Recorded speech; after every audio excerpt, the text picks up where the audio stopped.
Aurait-on, selon vous, négligé la radicalisation de l'ultra-droite en France ? Non, les autorités ne l'ont pas négligé et c'est précisément parce que la police est très vigilante et procède à nombre d'arrestations très en amont de la commission éventuelle des actes terroristes qu'on a non pas envolé, mais cette progression du nombre d'arrestations.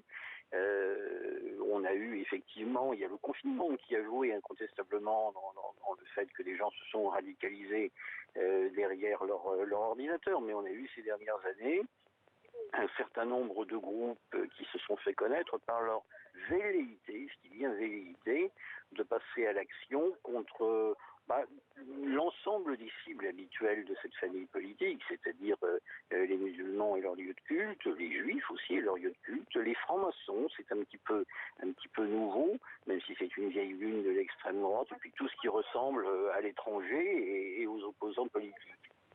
Alors, vous nuancez toutefois ce rapport, puisque vous dites que ces actes de l'ultra-droite restent souvent à l'état embryonnaire, qu'ils ne passent pas spécialement à l'action. Pourquoi, selon vous, ils ne passent pas justement à l'action ? Alors tout d'abord, parmi les gens appréhendés, on a effectivement des individus qui envisageaient des actions, mais sans que, en tout cas, si l'on se fie à la communication que la police fait autour de ces affaires, les cibles aient été bien identifiées. C'était des gens qui avaient l'intention éventuellement de passer à l'action. Souvent, ils se font coincer parce qu'ils sont un peu trop prolixes sur les réseaux sociaux, mais on n'a pas de certitude, et en tout cas, on n'a pas d'actes aussi massifs et aussi nombreux que du côté du terrorisme djihadiste. Pourquoi est-ce que ces gens ne passent pas à l'action ? D'abord parce qu'ils sont moins bien organisés. Et ça, c'est plutôt une bonne nouvelle. Ils n'ont pas de base territoriale arrière, ils n'ont pas la Syrie ou l'Irak de l'État islamique, ils n'ont pas l'ensemble de la logistique dont peuvent disposer les islamistes. Ils sont finalement assez peu nombreux en France. Les autorités estiment à 3500 à peu près le nombre de personnes du premier et du second cercle. C'est le même chiffre qu'il y a une douzaine d'années. Donc on a des gens qui sont sans doute plus radicaux. Et alors là, le confinement incontestablement a joué. Il y a des individus isolés qui passent leur temps, passez-moi l'expression, se monter le bourrichon sur Internet et les réseaux sociaux.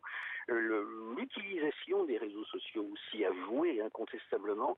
Est-ce qu'ils sont plus nombreux ? Non, pas forcément. Alors, il y a des théories qui ont émergé. Vous avez parlé de l'accélérationnisme, qui effectivement commence à infuser seulement dans la société française, moins que dans d'autres pays. Moins par exemple qu'en Grande-Bretagne, qui est sans doute le pays avec l'Allemagne où le danger est le plus constant et où l'extrême droite donne vraiment du fil à retordre aux services de police. Merci beaucoup pour votre éclairage, Jean-Yves Camus. Je rappelle que vous êtes politologue et spécialiste de l'extrême droite. Merci à vous d'être intervenu dans 64 minutes.